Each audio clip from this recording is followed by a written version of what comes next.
every day. Let's see if the sound. 5, 4, 3, 2, 1. I'm John Miglosh for the WDMA. We're going to be talking about what is direct marketing today. Can you believe that? Yeah, somebody actually wrote an article about that. I thought that stuff was dead. I thought direct marketing was dead. Anyway, first we're going to go over to Tom Fishburne. Crossing the Chasm. Okay, and here's the innovators running up the hill, the early adopters running up the steeper hill. Everyone will love our new product. Love, love, love, love. Okay, and then the chasm, where the early adopters. I don't know what this is about exactly. They say that this is about. He's going to go on to say that this is about the herd mentality, and maybe in marketing, where they're all jumping off for AI, but they don't even know how to build a labeled data set to train the thing. Doesn't matter what algorithm you use if you don't have the right data. Anyway, but the point is that there is no bridge right here that's certain to get you across that chasm, right? There's no bridge. These people might be very, very different. And I told the story about Pringles last week, maybe last month. Anyway, where they did all kinds of preliminary testing and they sold the Pringles, just flew off the shelves. They couldn't keep them stocked. So they built a couple more plants and started rolling it out across the country. And what they found was that there were lots of people interested in this phase, but they didn't really like Pringles once they tried them.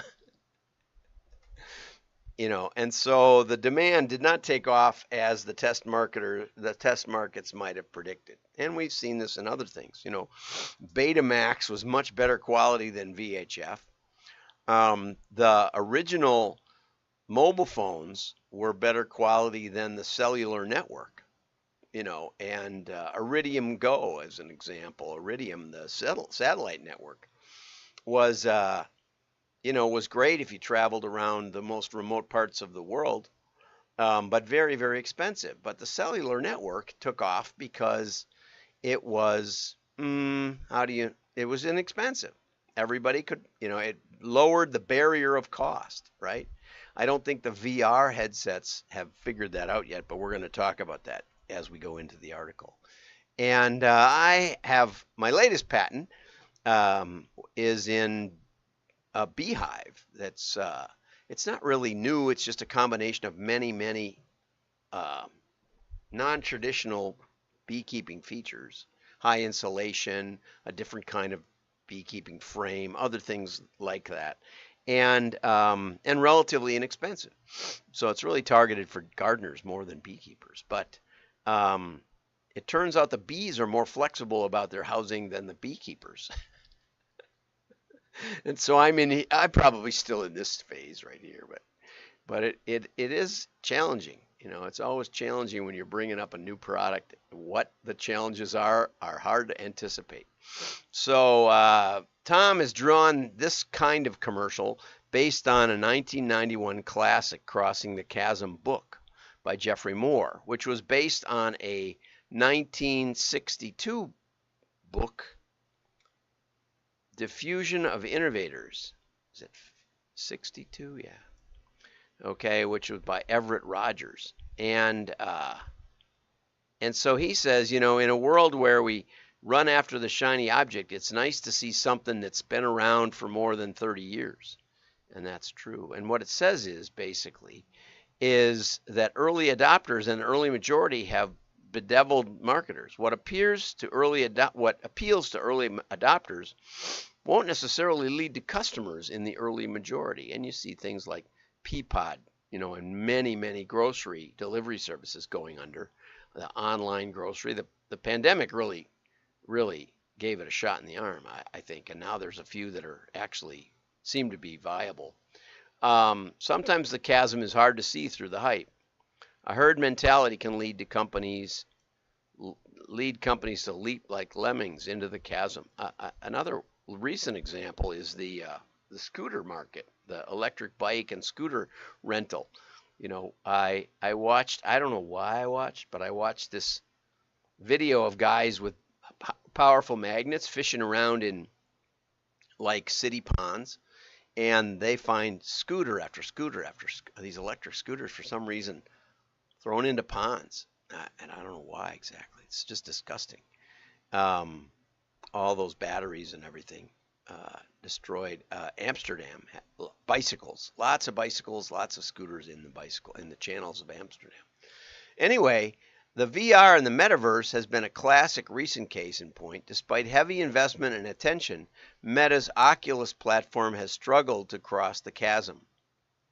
Okay, we're going to talk about that a little more. Apple's Vision Pro announcement last month took a very different tack, not using even the terms metaverse and virtual reality. In the findings report, Lawrence Vincent recently wrote a fascinating analysis on Apple Vision Pro as a case study in the art of reframing expectations to cross the chasm, as he put it, by positioning Vision Pro as an integral component to the Apple ecosystem that you've come to rely on. Apple is reframing expectations. Despite CEO Tim Cook's proclamation that the device is revolutionary, what Apple did really was pitch the faithful on an experimental approach to get more from existing Apple devices and platforms. While Zuckerberg wants you to leave the world to explore the metaverse, Apple wants you to make its ecosystem more seamlessly integrated into your real world. Apple's positioning of the device as a new kind of computer also affects the product's targeting strategy. It's likely to be more mainstream than the existing consumers of VR technology. Rather than identifying as hardcore gamers, Apple's device will likely attract the company's super users who have demonstrated in the past they can drive downstream adoption. It's funny because I went to Robin McNeil, who was the product manager for PowerPlay, Cognos's data analytics platform. And this was in about 1995, maybe 2000. I was up in Ottawa for some reason, and we had lunch, I think, or dinner. And I said to him, what you should be thinking about is, you've really brought 3D dynamics to data analysis. I said, what you should be thinking about is 3D. And he said, how the heck do you do 3D? I said, well, you do it with a VR helmet. And he said, what? I said, those goggles with a glove, and so that you can, instead of using a mouse, you go like this, and you walk into a room that has data portrayed. If you think that 2D is good, imagine going in a room and interacting with your data and the graphics that way. It would be interesting. And he looked at me and he said, John, there's only 6 people on earth that think about data the way you do, or something like that. Anyway, that was decades ago. And now you could do that. And I highly recommend IBM get in touch with me, who owns Cognos. And I'll explain my vision of decades ago. Because, about 20 years is about how far ahead I am. It remains to be seen if Apple will find more success than Meta at crossing the chasm, but all marketers can learn from how they're setting up to take the leap. Okay, so that's interesting. I was going to go, I thought maybe sustainables were early adopters or something, but this is an article not about what sustainable shoppers want, but about what labels we can put on products to make sustainable shoppers think that they're sustainable. And if you look at my LinkedIn profile, I hold 2 patents in recycling fly ash, something that's put in landfills by the millions of tons every year. That one thing would save a lot of landfill space, and it's basically benign, but you can turn it into cement if you're creative about it. So I'm not going to talk about that because it's just all sorts of organizations, and they're sort of intertwined and not worrying about what we should really be recycling, but worrying more about other things. So that brings us to Threads. Already compromised, needs content guardrails ASAP, according to Colin Kirkland at MediaPost. On Thursday, 24 civil rights digital and digital justice pro-democracy organizations. What's interesting is they're not necessarily pro-free speech. How can you be pro-democracy and not be pro-speech? Well, you can label yourself that way. Okay, they met with Mark Zuckerberg and Adam Mosseri, head of Instagram, to establish a robust and equitable safety transparency policies for the new messaging platform Threads without delay. The same harmful accounts that now exist on Instagram have moved over to Threads. And the tech giant has a long history of inadequate rules and inconsistent enforcement across a suite of apps. What do you expect? What do you expect, ladies and gentlemen? It's not that easy. Business ethics. I saw Lisa Smith put up a job post at ANA for business ethics.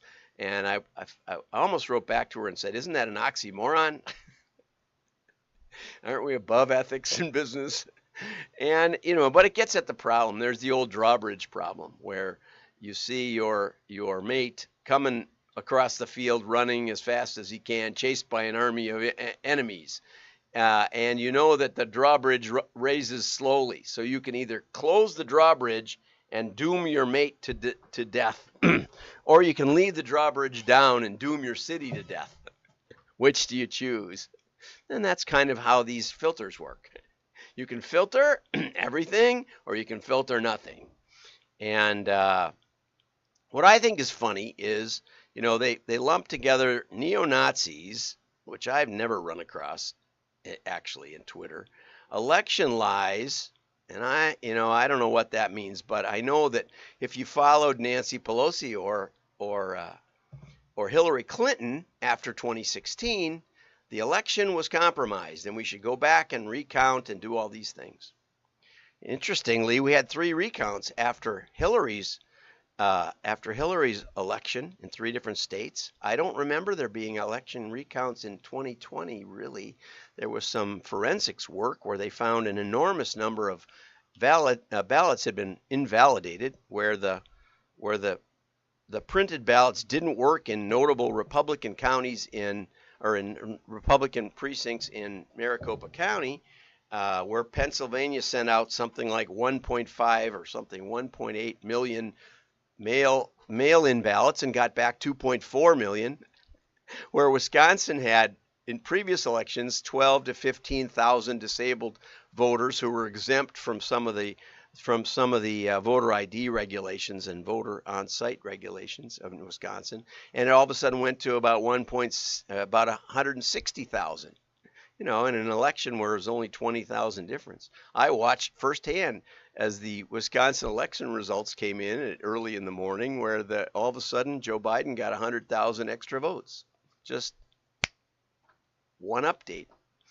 And so, I'm only agreeing with Hillary Clinton, but those kind of posts got blocked on Facebook, right? I know that there were a lot of treatment ideas in COVID that got blocked by Facebook, right? And now it turns out, whoopee, some of those things probably were effective, especially since they were endorsed in 2005 by Anthony Fauci as being effective for SARS. But all of a sudden, in 2020, they were marked misinformation. So we have a little problem here in what is misinformation and what isn't, right? And who writes the rules? The fact checkers, of course, have a very vested interest in getting more fact checking. I don't know that you get a degree or a master's or a PhD in fact checking. It's a very, very difficult thing, especially since science is not fixed, which brings us to climate change, right? I'm fascinated by the decay of the magnetic field, by the shift of the poles that's happening. And I know it's happening because they're relabeling runways because they have to change the compass heading. The runway hasn't moved, but the North Pole, magnetic North Pole, is moving. And so I know some of these things are true, but, that gets marked climate denialism because it doesn't agree with the CO2 hysteria. So we've got lots of things that need conversation, right? Nuclear power needs conversation. Geothermal needs conversation. We need plenty of conversation. And yet, too often those things are getting blocked. And so I don't have much confidence that Threads will be any better than any other platform. And it says Meta must implement basic moderation safeguards on Threads now, or the platform will become as toxic as Twitter. Well, I've been on Twitter since 2005 or something crazy, since pretty much it began.